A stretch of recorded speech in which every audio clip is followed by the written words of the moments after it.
got a glimpse of the front grille of a car. It looked like it was coming the wrong direction. On August 11, 2014, David Frederickson and his driving partner were driving on I-10 near Biloxi, Mississippi, when David's dashcam recorded a tragic crash. It was a pretty big explosion, and then the road, the car, everything was on fire. As flames engulfed the car, David grabbed the fire extinguisher in his truck and ran toward the scene of the accident, afraid of what he might find. When I got out of the truck and I pulled the pin, just automatically I was praying, you know, God, please don't let me have to deal with somebody halfway burned alive screaming. I didn't want to see anything like that. My first reaction is I didn't think they were alive.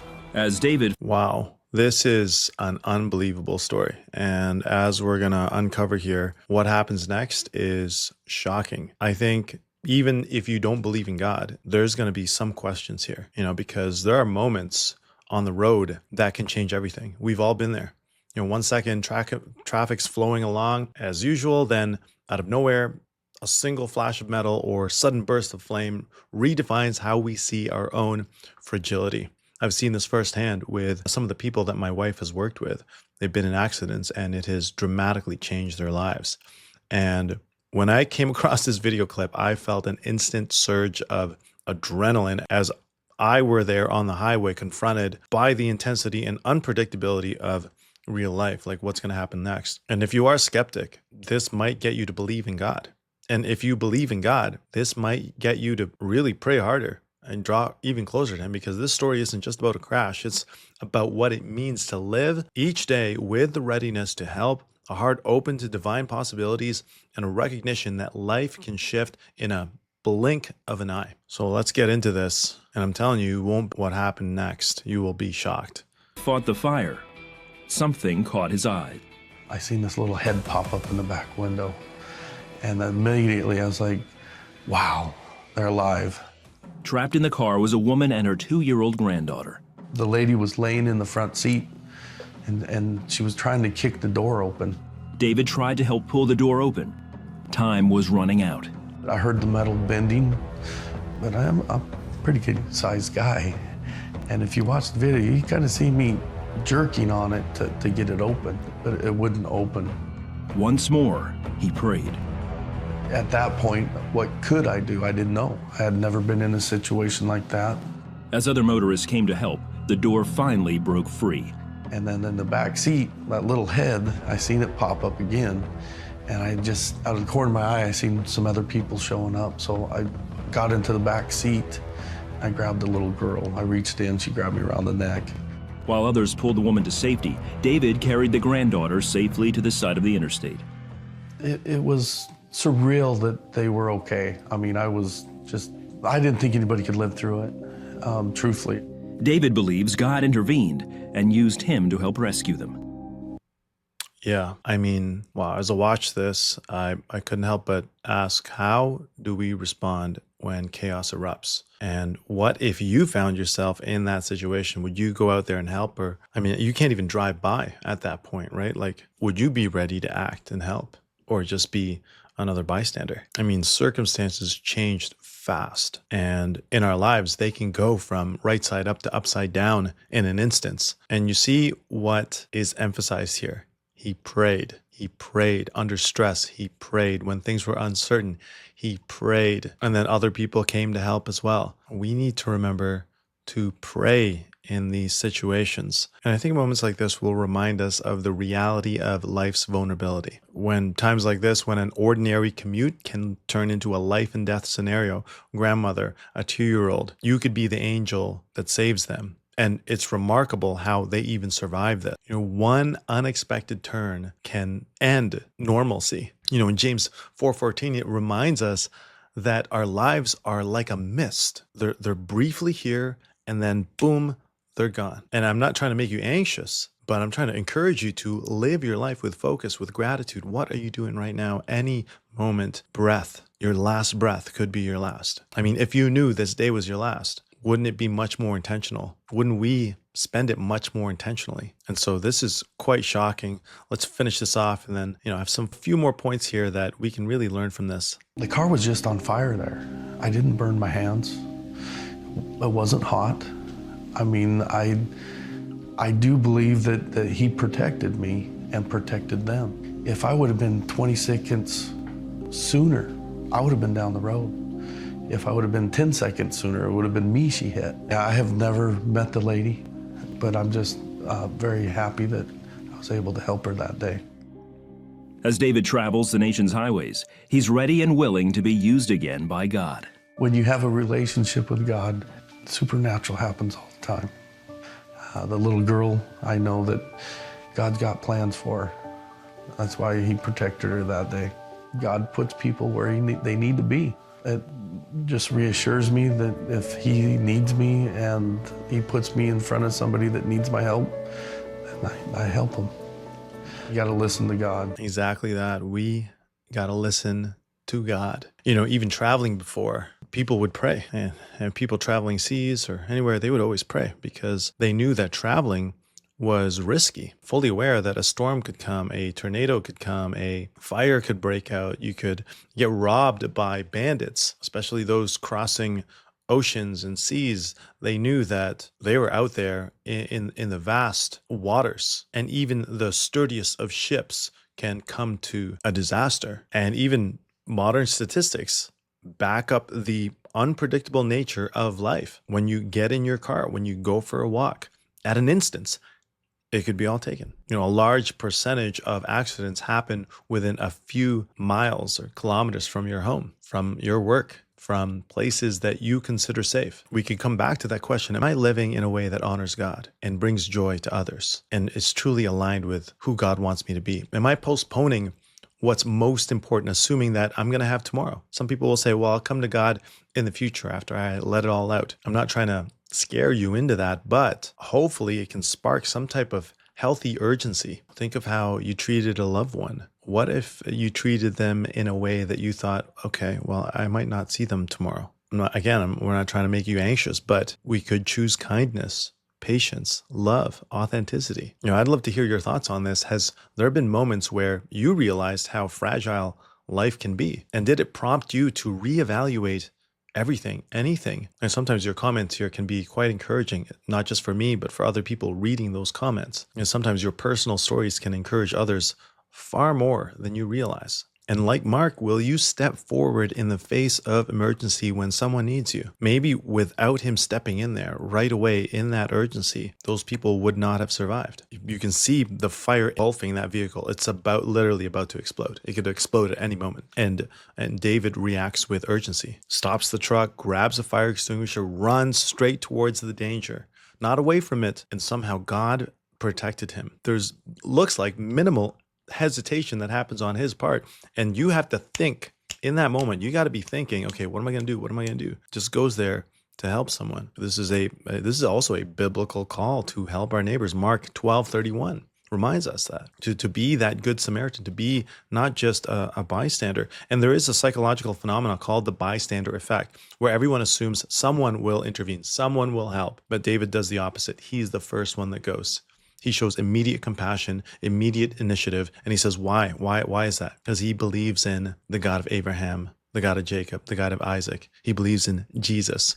And I think that reflects genuine faith that moves us to practical action. Not just, okay, we'll think about you, but how can we practically help you? In instances like this, seconds can mean everything. And fire, as we've seen in the California fire doubles in size rapidly, especially when you got literally fuel there, flammable material about to just ignite. And a lot of people will go through what's called like the freeze response, where they'll just kind of like freeze. Oh no, what happened? And they'll just freeze. And that's built in us, right? Like deer in the headlights type thing. And the readiness to act or to risk your life to call 911 without delay is something that, thank God, that he enabled David to do. Like, would you have been thinking, what if this car just explodes while I'm beside it? Like, what if I get hurt? But instead of choosing selfishness, he chose selflessness. And Proverbs 24:11 says, rescue those who are being taken away to death.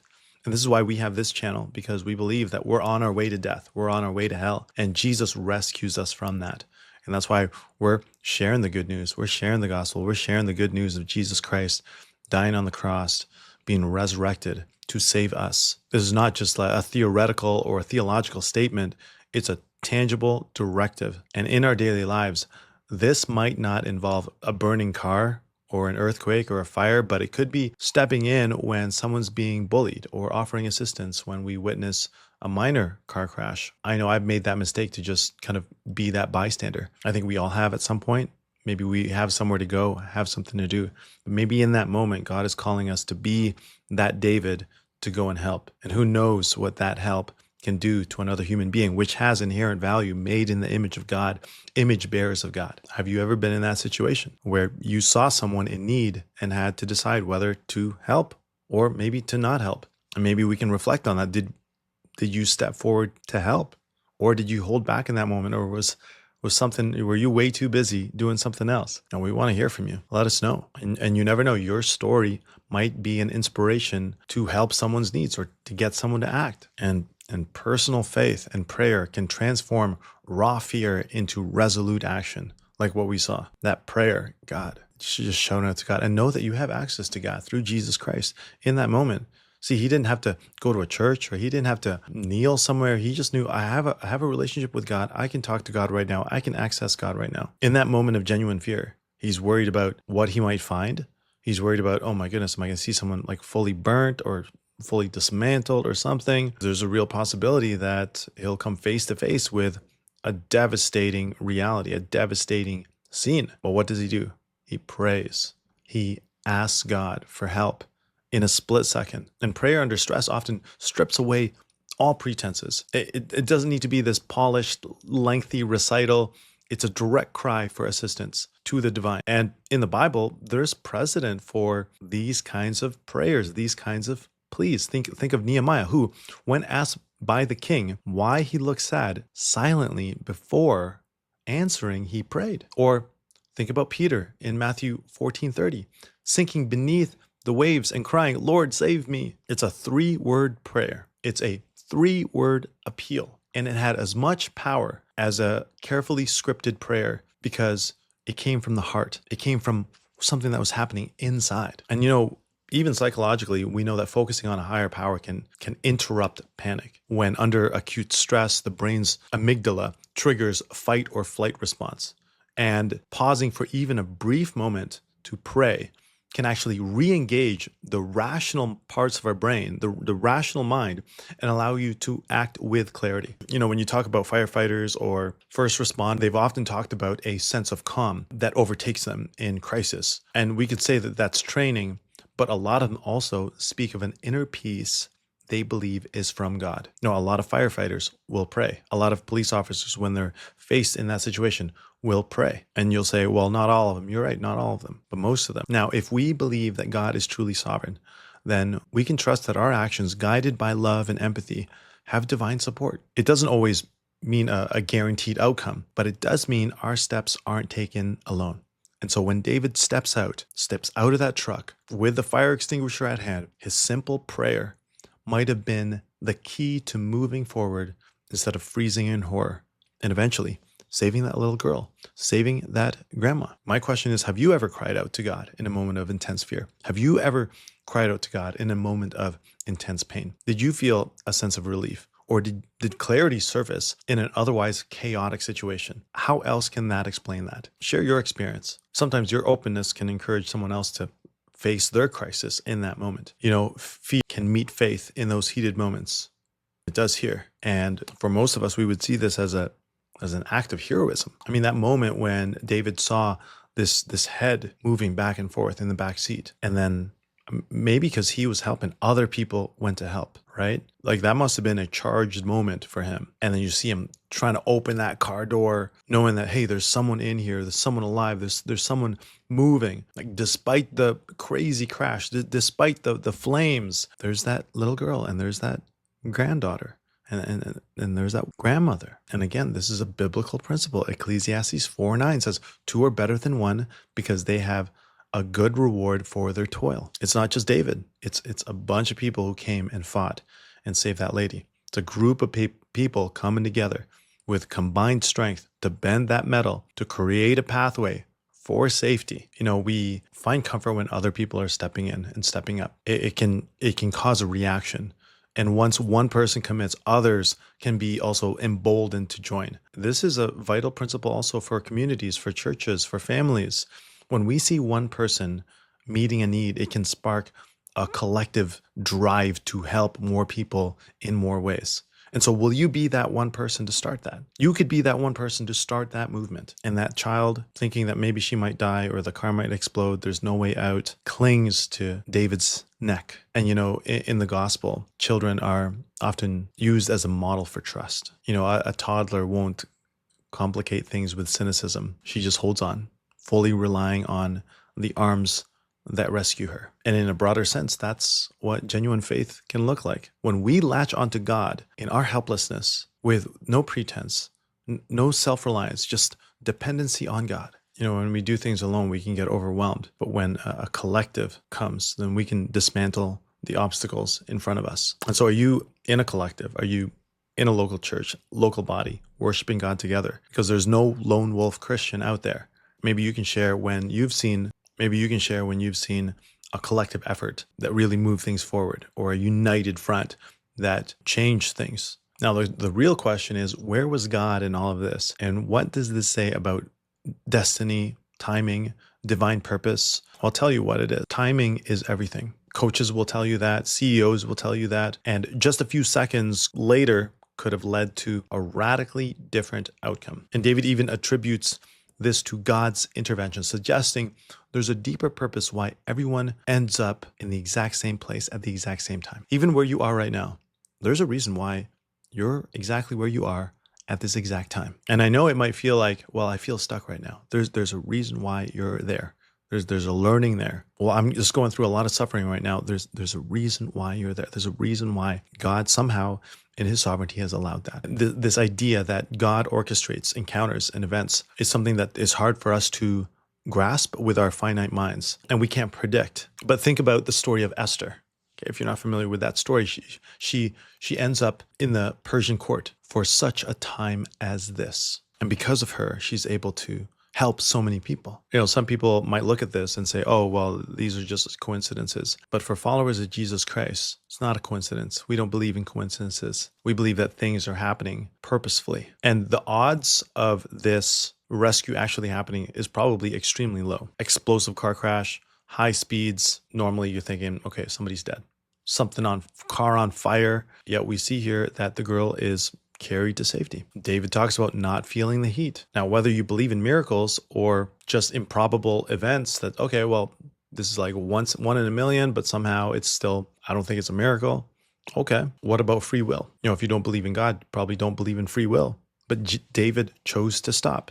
The bystanders chose to help. What could they have been driven by?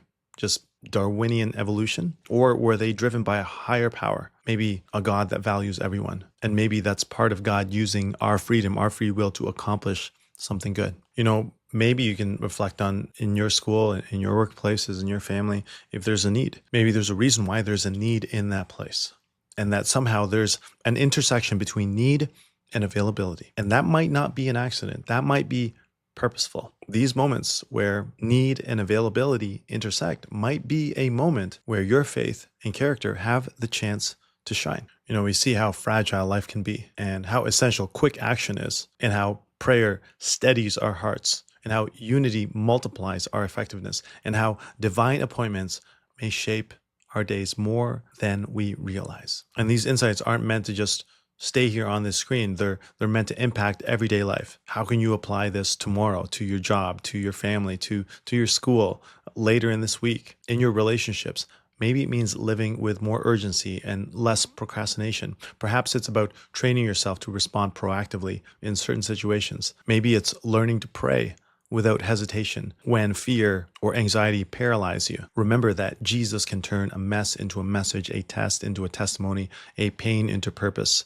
And this rescue story reminds us that in our darkest moments, God can show up through the willing hands and hearts of ordinary people. If you ever doubt your significance, recall this rescue. Recall the God that rescues you. In this instance, David, a truck driver heading down the interstate, finds himself in the midst of an inferno, and he became a beacon of hope, reminding all of us that we can be used in a powerful, meaningful way. So we can thank God for reminding us that each day is a gift to help us respond with boldness and love when we see others in danger, physically, spiritually, emotionally, financially, to give us the courage to overcome fear, the wisdom to act decisively, and the humility to trust God, like a child trusts a rescuer. And we can hope that every challenge becomes a testimony of God's grace, God's power. And we pray for those facing unexpected crisis right now, in this moment. Maybe you know them. Oh, we're praying that God could be near them to strengthen them and to show them that in Christ